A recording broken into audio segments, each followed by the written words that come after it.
Coming up on this episode, we are making some giant oversized DIY art that I'm hoping will blow your mind. I'm also going to be telling you what I really think about the new Cricut Maker 3.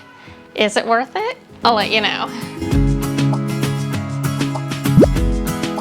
So the word on the street is Cricut has two brand new machines, the Cricut Air 3 and the Cricut Maker 3. And I received the Cricut Maker 3 and spoiler alert, I loved it. But I'm gonna show you why, because we are gonna be creating the most mind-blowing things. They're just amazing. So let's start with our first project. For our first project, I had this mirror that I kind of inherited when we purchased this home. We purchased this home, it was furnished because it was a vacation rental. A lot of it I've kind of switched out, but some of it I still have, and this mirror is one of them. It's big, and it's just kind of plain, and I thought it would be the perfect opportunity to do something totally off the wall. So the first thing we're gonna do is we are gonna spray paint the frame in my favorite gold spray paint, which is 18 karat gold by Krylon. Right now it's navy blue. I wanted it to be gold for what we're doing. The navy blue would not work.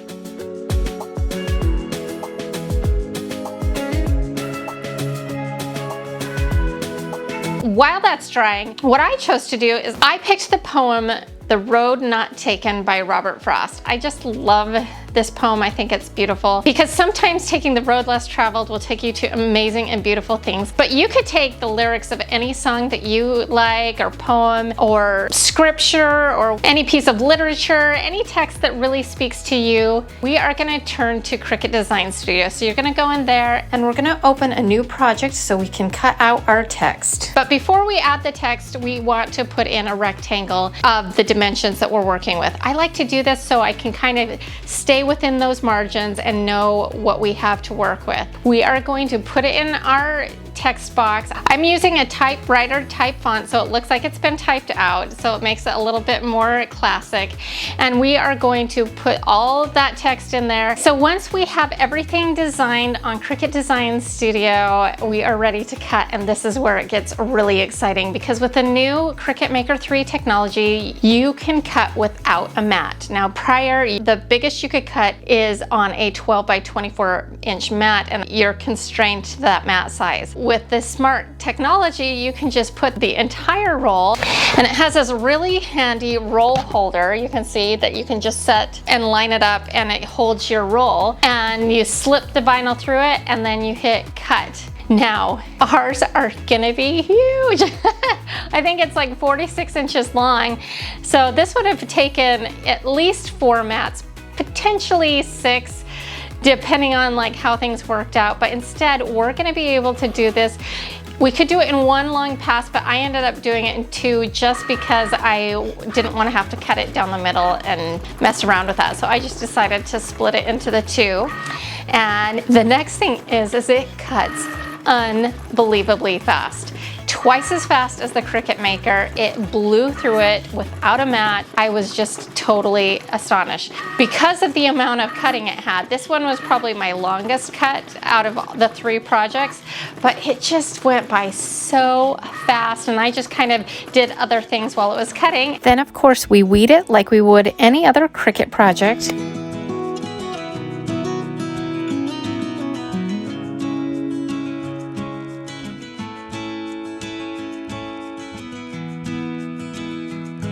And this is kind of what you end up with. Look at that. Now, the new machines will cut up to like 12 feet long, but isn't that amazing? So now we're gonna apply our vinyl to the mirror. We start by putting on transfer tape over the top, being sure to take a scraping tool and scrape it really good on the front and really good on the back. And then we're gonna flip it over again and do it really good on the front. The reason why we wanna do this so many times is you just wanna make sure that your vinyl lettering sticks to all of those tiny little individual letters. And then we're gonna very carefully peel off the back. now that we've got it peeled off, we are going to apply it to the mirror, making sure to center it up. Now, if I were to do this again, I'd probably do this a little bit different, leave some kind of backing on it and kind of peel it back as we go. The reason I didn't do this was because there's a lot of individual letters and they don't always want to come off the backing very easily. But even still, I think it would have been a lot easier in the end if we had just left the backing on and did it as we went across the mirror.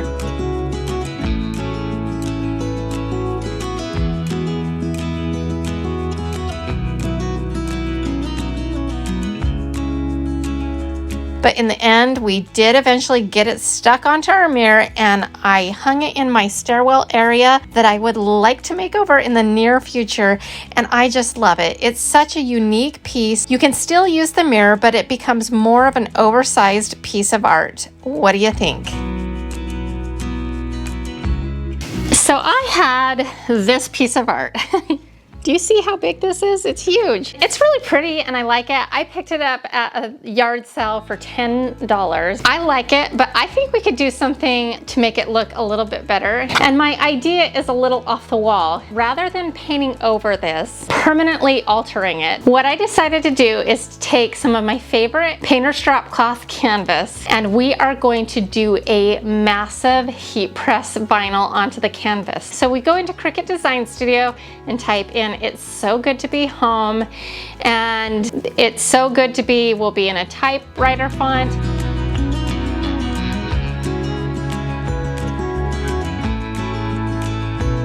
And then home is in, I think it's Asley brush font. I'll put it up on the screen. And I just kind of space it out how I want. I make the H really large, but I make sure that the H is no wider than 11.7 inches because that's the widest that we can go. And then we can cut this out in one huge cut. We just cut this out. Again, it goes by so fast, maybe 2 minutes, if that.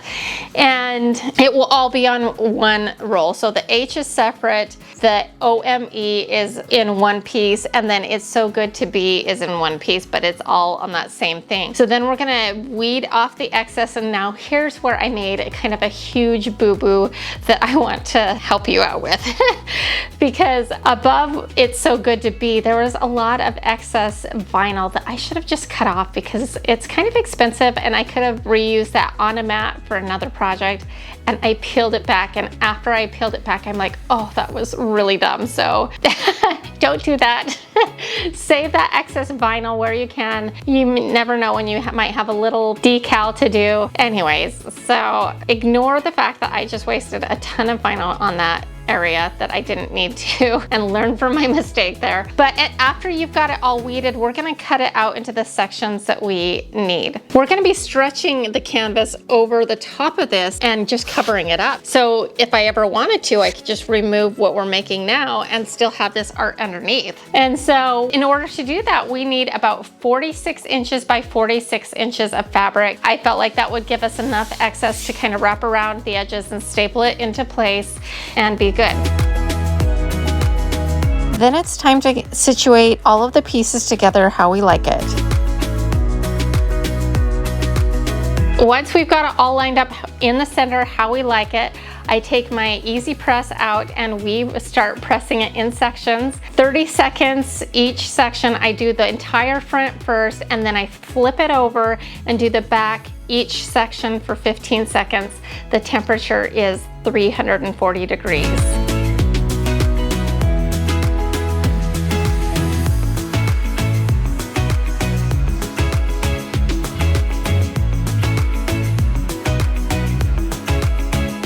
And then when you're done pressing, it looks something like this. Isn't that awesome? It's huge. So now what we're gonna do is we are gonna just lay this face down, and then we are gonna take a staple gun and staple this around the canvas. But first we're going to want to remove the picture hanging hardware so that we can get the canvas to lay nice and flat. Now you're going to want to work north, south, east, west, starting from the center and working your way out. This way everything is smooth, there's no weird puckering, and then when you get to the corners, then you're going to pull in the corner piece, staple that first, and then you fold the edges like you would a present. And then we're going to just reattach the hanging hardware. Now you could leave it just like this and just have it the stretched canvas, but I wanted to finish mine off a little bit more, so I'm just taking some 1x3s and making a simple mitered frame that we are cutting on my saw. And after we've made those miter cuts, which is super easy to do, you can totally do it, I promise you. You are so powerful, you can do it. Then I'm going to take some antiquing glaze and do just an antiquing glaze over the wood. Now you could do a stain. The antiquing glaze gives me a color that I like and it dries much quicker, and then we can just nail it into place. Now I'm realizing I'm putting some holes into the side of the canvas. I don't foresee myself removing it, but if I do, then I could just put the frame around it for that and it would be fine, and it doesn't mess with the front of the art. Now to purchase something similar in this size, it would be $150 to $200, including purchasing the canvas from the yard sale that I did, all of the supplies. We're looking at about $40-ish. And I think that that is a massive savings over $150 to $200. So you can see how making your own home decor will really add up, and you can put that money into your machine and then your machine will pay itself off over time, which is something that I just love. And the thing is I use mine to make gifts, and so my machines always pay for themselves, always. All right, so our next DIY, we are going to be making a large sign that says happiness is homemade, that I will eventually be putting into my dining room area. I'm needing a little bit of a makeover, and that will be coming up soon. I don't know how soon because I've got a lot of content planned, but we're working on it. So I had an extra scrap piece of MDF wood in the dimensions of 11 inches by 36 inches, which I thought would make for a good sign. So the first thing I do is take some white chalk paint and give it 2 good coats.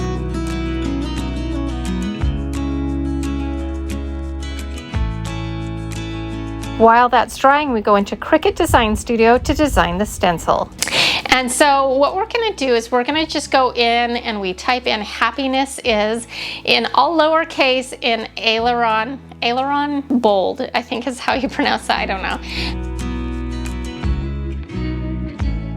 And then of course we're going to be using that same Asley brush script that we used for home on the homemade. And I just really think this is a really pretty font. You can download it from dafont.com, and I'll put a link for it in the description box. So, and then I kind of let it get cut off on the top of the H and the bottom of the H, just because I like that look. And then we are going to temporarily hide our rectangle, which is the same dimensions as our wood piece, and then just weld our image together. We do this so that we can then easily slice our image and create a stencil. And then we are going to just use some removable vinyl this time. So now we've used permanent vinyl on the mirror, we've used the heat transfer vinyl, and this time we're going to be using removable vinyl because we are going to be making a stencil. And then once we have our stencil cut, we weed it. And then we put the transfer tape on as we would. And we're gonna put our stencil down. And then we're gonna take that same white chalk paint and seal all the edges. And so when it bleeds, which it always does, it will bleed the original color and create a nice seal for your new paint. And then once the white paint is dry and created that nice seal, then I'm going to be taking a chalk paint called Vintage, and it's by Americana Decor, and it's kind of like a blue, gray, green color. It's really pretty, and I think it's going to match some of the decor in my living room really nicely. Kind of matches my shirt, actually. And then we'll paint 2 coats of that over the top.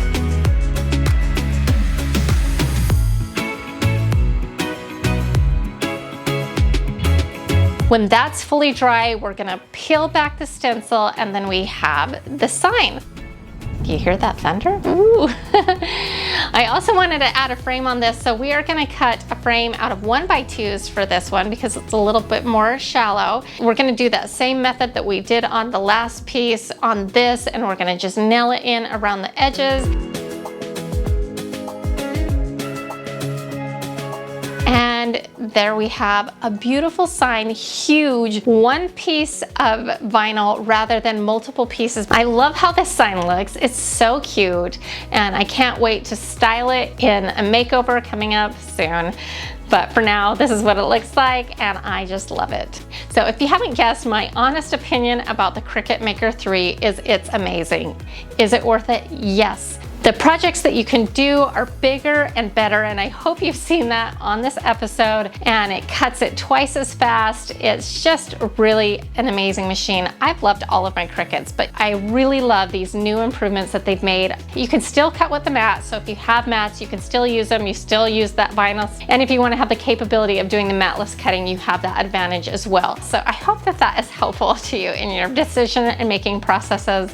Been able to do some really amazing things that I wouldn't have been able to do before, all because of the Cricut. So there you have it, my honest feedback. Now that I've shown you all that the Cricut Maker 3 can do, you might want to go check it out. I put a link below, and if you enjoyed this episode, here's another one that I think you'll like as well. And if you haven't done so already, consider hitting that subscribe button right there. It's super easy to do, and I would love it if you joined the DIY Niner family. And to all of my DIY Niners, I just want to remind you that you are more powerful than you know. We'll see you next time. Bye.